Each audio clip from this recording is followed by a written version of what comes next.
In the headlines, APC presidential flag bearer Bola Ahmed Tinubu visits President Muhammadu Buhari at Presidential Villa. Federal government links attack on worshippers in Owo to ISWAP fighters.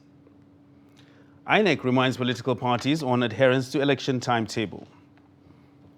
And on the foreign scene, after almost a year of investigation, Donald Trump accused of attempted coup at Capitol riot hearing. Hello and welcome to Trust TV News Update. I am Ibrahim Yusuf.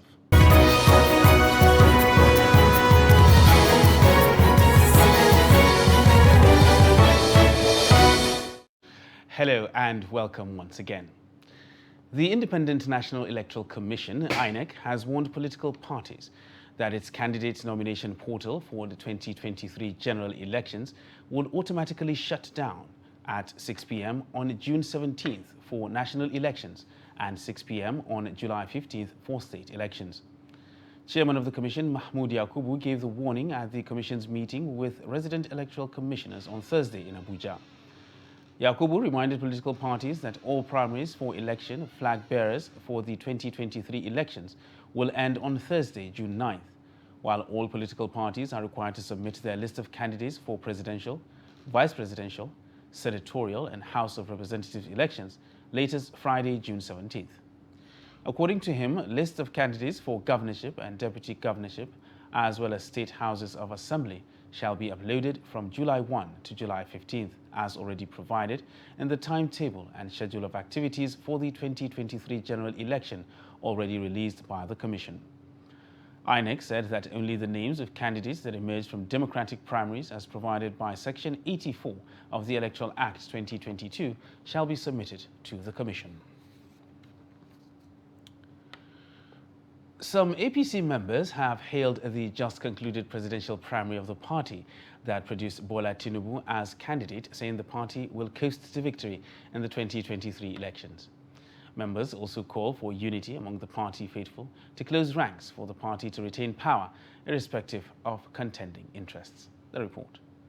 23 presidential aspirants went into the convention ground full of hopes, but 9 of them later pulled out of the contest, with 7 stepping down for Bola Ahmed Tinubu and 1 for Vice President Yemi Osinbajo. The other withdrew voluntarily. 14 aspirants slug it out at the ballot, and at the closer poll, 1 aspirant emerged, Bola Ahmed Tinubu. Tinubu's victory is really a welcome development.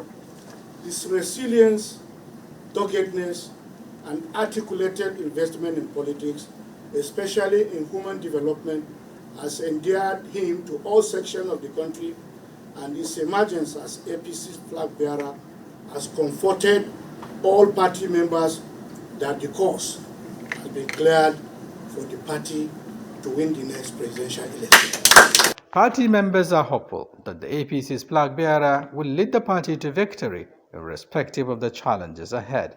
We are going to abide by our constitution, APC constitution, and Nigeria's constitution, and then that of the PAC here. We have over 40 million people, APC members that got registered, and we have over 10,000 support groups supporting us nationwide.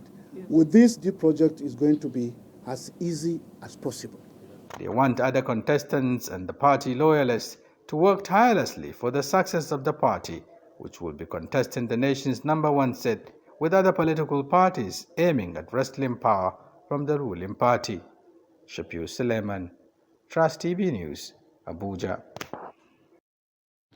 And fresh off his victory at the presidential primaries of the All Progressives Congress, winner of the contest, Bola Ahmed Tinubu, visited President Muhammadu Buhari on Thursday at his residence at the Presidential Villa in Abuja.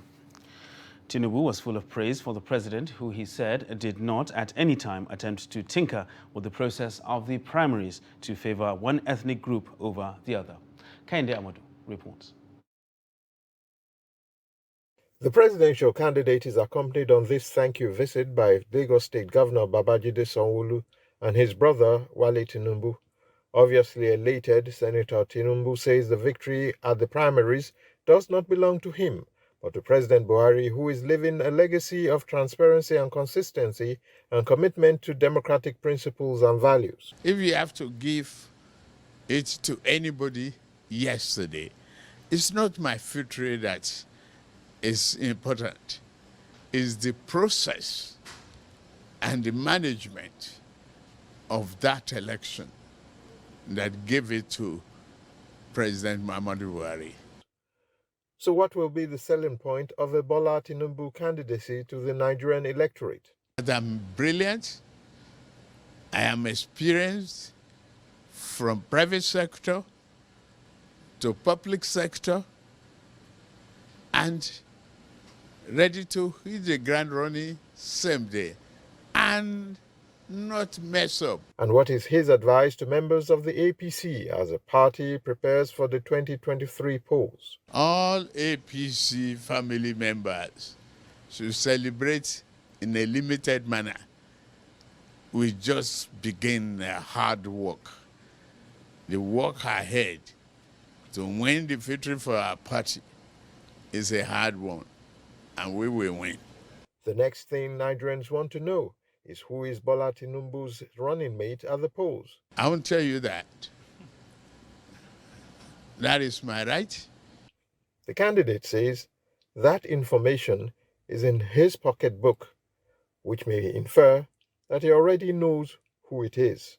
From State House Abuja, Kehinde Amodu, Trust TV News. Meanwhile, President Muhammadu Buhari has promised to work with governors of the ruling All Progressive Congress, APC, to support Bola Ahmed Tinubu as the candidate of the All Progressive Congress to succeed in 2023. In a letter addressed to Governor Abubakar Bagudu of Kebbi State and chairman of Progressive Governors Forum, the president described the just concluded presidential primary of the APC as one of the most competitive and peaceful in the history of Nigeria's democracy. President Buhari commended the role of the PGF chairman played in the success of the primary that produced the standard bearer of the party in the 2023 elections, Asiwaju Tinubu, and assured that he will work with all stakeholders to ensure that the party emerges victorious. And Vice President Yemi Osinbajo has congratulated Asiwaju Bola Ahmed Tinubu on his victory at the presidential primary election of the ruling All Progressives Congress, APC. The Vice President, in a congratulatory message, which he signed personally, also congratulated President Muhammadu Buhari and all leaders of the APC for a successful special convention and presidential primary. He said the party's flag bearer had for many decades shown passion, patriotism, courage and determination in the cause of nation building and called on party faithful to rally round the flag bearer to enable the party win the general elections. Meanwhile, former Transportation Minister Rotimi Amechi has also congratulated Bola Tinubu on his emergence as the presidential candidate of the ruling All Progressives Congress, APC. In a statement he personally signed on Wednesday, Amechi, who came a distant second, pledged to support Tinubu in ensuring that APC maintains its grip on power next year. Nigeria is set to celebrate June 12 Democracy Day despite challenges associated with democratic governance in the country. Minister of Information and Culture, Lai Mohammed, confirms the development at a press conference in Abuja to mark the beginning of the celebration of the nation's democratic journey. Trust TV's Shafiu Suleiman reports that Nigeria has had over 30 years of civilian governments spread across 4 democratic dispensations, with the current one lasting over 22 years. The report. Nigeria has had over 30 years of civilian governments spread across 4 democratic dispensations, with the current one lasting for over 22 years. There have been series of democratic transitions from elected government to another, but Nigerians say there is little or nothing to show for it. It's the politics that brought Nigeria to this extent that does not make Nigeria look so scattered now. If the National Assembly, they are there, and they couldn't discuss. Insecurity, if there is insecurity in a country, the economy will surely go down. Times are hard and there is no employment. Things have increased and increased and increased, and they are not increasing salary. Those in power, however, have different opinion. To them, despite these challenges, the nation has a cause to celebrate. As to whether we have a right to celebrate Democracy Day, because according to someone, democracy does not bring food on the table. I don't think whether military will bring food on the table, military rule or oppression. But I think I'm proud to be a Nigerian. I'm proud to be here today, celebrate Democracy Day. And I'm proud of my president that had the courage to declare June 12 Democracy Day. Mohammed enumerates the plan to roll out the drums. The following programs have been scheduled to celebrate the 2022 Democracy Day. A, this press conference, which actually officially starts the program of the activities. B, a public lecture is scheduled to hold tomorrow, Friday 10th June, at the National Mosque here in Abuja at 10 a.m. C, this will be followed on the same day and the same venue by a Jumat service at the same, at noon. On Sunday, June 12, there will be a church service at the National Christian Center at 3 p.m. Nigeria's Democracy Day was until recently celebrated on the 29th of May. President Muhammadu Buhari administration changed the day to honor the winner of the June 12 presidential election, led Moshood Kashimawo Abiola. Shafiu Suleiman, Trust TV News, Abuja. Now, the issue of non-collection of permanent voter cards by registered voters continues to dominate political discourse as these cards dot INEC offices across the nation. The case is not different in Nasarawa State, as residents have been reacting to the issue, especially as 2023 draws closer with the attendant risk of reduction in the number of votes. The report. Democracy as government of the people thrives better with increased participation of the people. One of the ways of participating in the process is through voting, which is made possible by a voter's card. This means that without voter's card, one gets disenfranchised. Despite the importance of the PVC, which help this electorate to decide who governs them, many are yet to collect theirs, a situation that leaves many wondering why. So they should be ashamed if they are alive and they refuse to come and claim their voter card. They should be ashamed of themselves. They don't have any right to complain about whatsoever governance that is going on, because you didn't participate in the process of selecting the person you think is good to lead you. Why will you complain? So I want to encourage them that some of us still believe that this country can still be better again.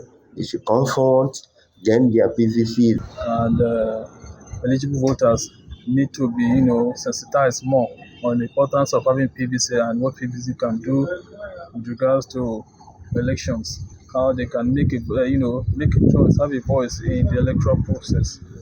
So I think that the democracy is still growing. What I would say now is for our governments, especially those in charge of this electoral body, should do more when it comes to sensitization. They also speak on the role of the electoral umpire in encouraging the citizens to present themselves for the collection of the PVCs. In sensitizing the public, using the media to sensitize the public and ensure that, because I want to believe every voter card has a polling unit. An INEC office is not a polling unit. They should do more. People are going through a lot of things, a lot of hardship now. So you don't expect somebody from Udege, for instance, to spend transportation and come to INEC office, probably in Lafia. So they should do more. Go through the voters card and take them to polling unit. They can easily access those people from there. If they don't collect the PVCs, it affects governance, because it shows that a lot of people have, disenfranchised themselves from the process totally. Sources from the Independent National Electoral Commission, INEC, in the state says thousands of unclaimed PVCs are at the commission offices across the 13 local government areas of the state, with the commission yet to begin issuance of the PVC to those who registered in the ongoing continuous voters registration in the state. Justice Muhammad Ibrahim of the Federal Capital Territory High Court, sitting in Kubwa, has ordered the FCT administration to swear in the newly elected chairman and their councillors immediately. It will be recalled that on May 18, 2022, Justice Muhammad Ibrahim suspended the swearing-in of the elected chairman and their councillors. Following the earlier judgment, the FCT Minister Muhammad Bello suspended the inauguration and ordered the legal team of the FCTA to seek redress of the judgment.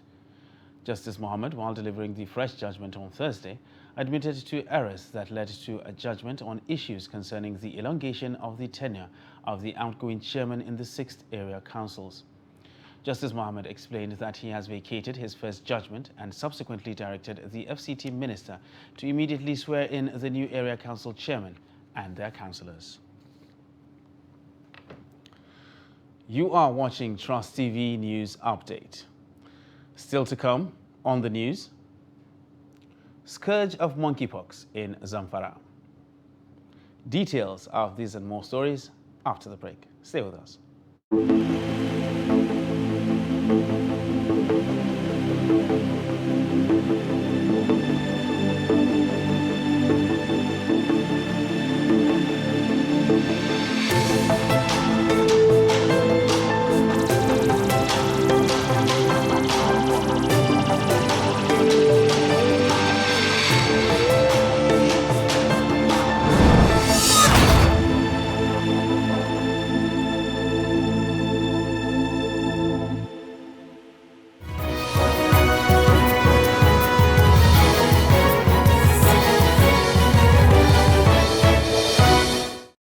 Welcome back, and thanks for staying with us on Trust TV News Update. Now, another look at our top stories. APC presidential flag bearer Bola Ahmed Tinubu visited President Muhammadu Buhari at Presidential Villa. Federal government links attack on worshippers in Owo to ISWAP fighters. Moving on to other news now. Preliminary investigations have revealed that terror cells linked to the deadly Islamic State in West Africa province, ISWAP, executed last Sunday's attack on St. Francis Catholic Church in Owo, Ondo State. It is one of the issues discussed at Thursday's National Security Council meeting convened by President Muhammadu Buhari at State House, Abuja. Kainde Amodu reports. A whole weight rests on the shoulders of members of the National Security Council as they converge on the council chambers of State House Abuja. Insiders say President Buhari is very unhappy that the recent attack in Owo, Ondo State slipped past security agents. Investigations after the fact have revealed some rather weighty information. We are zeroing in on ISWAP, the Islamic State for West Africa. It is not an ethno-religious thing. The animals in ISWAP wanting attention and recognition are suspected to have launched that attack. It can be ISWAP, it can be any other thing. It is an act of terrorism that can be seen from all angles. The Honorable Minister said ISWAP. ISWAP is just it's a suspicion. He said it is suspicion. There is a lot high suspicion that it is an act of the ISWAP. Government is insisting that the Owo attack did not have any ethnic or religious reasons. There is no ethnic agenda here. There is no religious agenda here. Pure cowardly criminals are involved in this to precipitate crisis that will suit their own fancy and objective. It means they cannot look away from the mob attacks which have occurred in Sokoto and the Federal Capital Territory in the name of blasphemy. The police has been directed to mobilize, identify and prehend all those involved in the blasphemy attacks in two areas of the country, namely Sokoto and Abuja of recent. The victims of the Kaduna-Abuja train attacks are still a sore point for the federal government. But if the Inspector General of Police is to be believed, they will soon be released by their captors. Away from crime and conflict, President Buhari has directed the deployment of adequate security personnel and apparatus for the forthcoming Osun and Ekiti state elections. The police will be deploying over 17,000 personnel to Ekiti State for elections coming up on the 18th of this month. From State House Abuja, Kehinde Amodu, Trust TV News. And still on security matters, Kaduna State government says at least 32 people have been confirmed dead following Sunday's attack on Dogon Numa, Ungwansariki and Ungwamaikori in Kajuru local government area. The State Commissioner, Internal Security and Home Affairs, Samuel Arwan, in the latest security update on the incident, commiserated with families of the victims of the attacks, which it described as gruesome. While debunking reports suggesting that the victims of the attack were killed by terrorists using a helicopter, the Kaduna State government explained that the Air Force helicopter under Operation World Punch, dispatched to the area, had earlier scanned the first two locations and sighted burnt houses and properties on fire. He added that the helicopter intercepted the bandits at the last location and engaged them as they retreated before the arrival of ground troops to the general area. Arwan noted that the story that a helicopter provided air support to the bandits against the locals is an untrue account. Meanwhile, families of passengers abducted in the ill-fated Kaduna-Abuja train have dismissed as false news circulating in social media of the purported release of the passengers. In a short statement released by Abdul Fatai Jimo and Baba Muhammad, the relatives of the victims asked members of the public to disregard the story. Meanwhile, a relative of one of the victims, Sani Lawal, says the purported story is false, but hopes to reunite with their loved ones as soon as they regain freedom. Well, it's unfortunate, and let me say it categorically, it's a lie. There's no truth about it. Nothing of such happened. Our loved ones are still with their kidnappers. I mean, those that hold them, they are still with them. I don't know how it even comes out about this story. It's very, very disturbing because we have gone far. We are hoping for this thing to end soon, but unfortunately, this has put us in a tight corner. We would like to appeal to whoever has hand in this issue to publicly deny it, because it's a lie, it's not true. All the 61 members that were held captive are still in the bush. They are not yet with us. We are hoping in the next couple of days, we are hoping for all of them to be released, inshallah. So I will still call on all good meaning Nigerians to continue with prayers. You know, inshallah, they will be with us.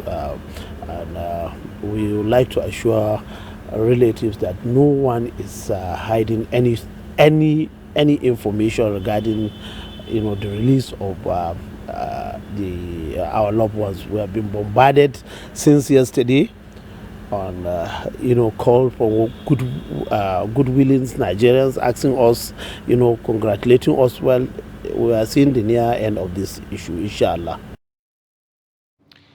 And the police in Kano said suspected armed robbers were arrested trying to rob one Indian national at his residence in Sharaɗa quarters. Statement signed by the Police Public Relations Officer, PPRO DSP Abdullahi Kiyawa, said also arrested was a tricycle rider, Alhaji Musa, at the residence of the Indian after attempting to escape. The four suspects, according to police, confessed to have conspired to rob the Indian, but were frustrated.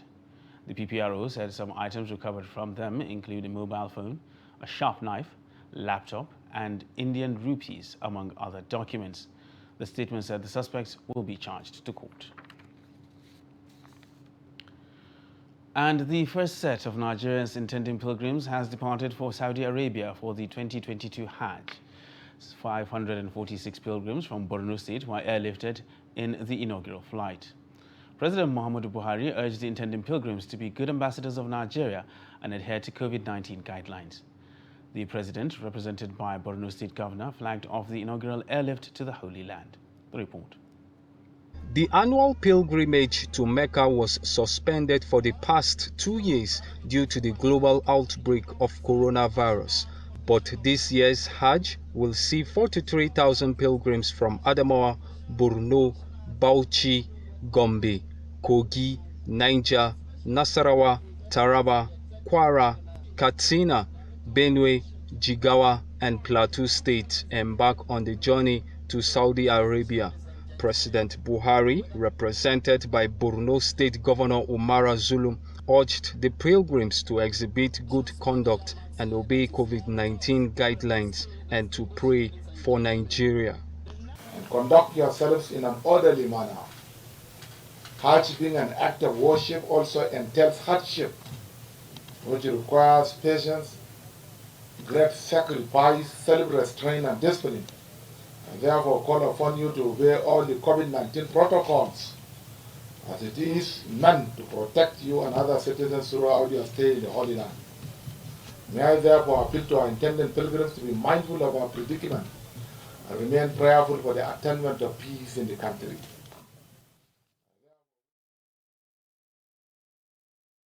The Zamfara State Ministry of Health says it is examining a suspected case of monkeypox disease in the state. The Commissioner for Health, Aliyu Abubakar, disclosed this at a media engagement by the State Primary Healthcare Development Agency. The one-day media engagement is aimed at bringing media practitioners, partners and health personnel to brainstorm on how to increase awareness on preventing child killer diseases. Executive Secretary Zamfara State Primary Healthcare Board, Dr. Tukur Ismail, acknowledged the role of the media in effecting behavioral change, adding that with proper awareness, monkeypox does not stand a chance in the state. He disclosed that one of the major challenges the board is facing is non-compliance of parents to the immunization of their children and urged media practitioners to heighten publicity in the area of immunization of children.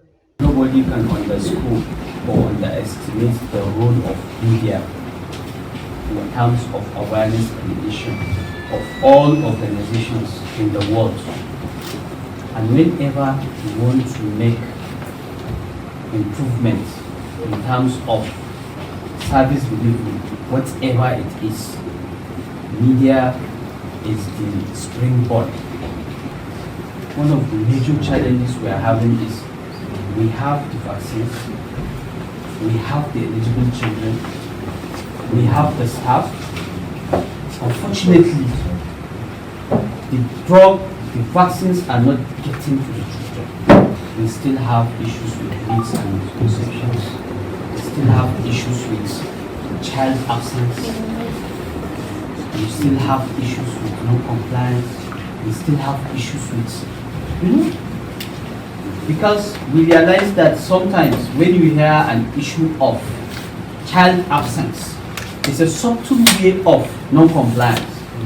The Zamfara State Commissioner for Health, Aliyu Abubakar, who was represented by the Permanent Secretary in the Ministry, Aliyu Maikeo, said although there is no confirmed case of monkeypox in the state, the ministry has put in place measures to prevent the outbreak of the disease and other childhood diseases. He highlighted the successes recorded and plans to reach hard-to-reach areas with health services, especially those ravaged by insecurity in the state. We had the outbreak in some of the places. We have the emergency. And that wraps up Trust TV News Update for this hour. For more news, you can subscribe and follow us across all our social media platforms. I am Ibrahim Yusuf. Thanks for watching.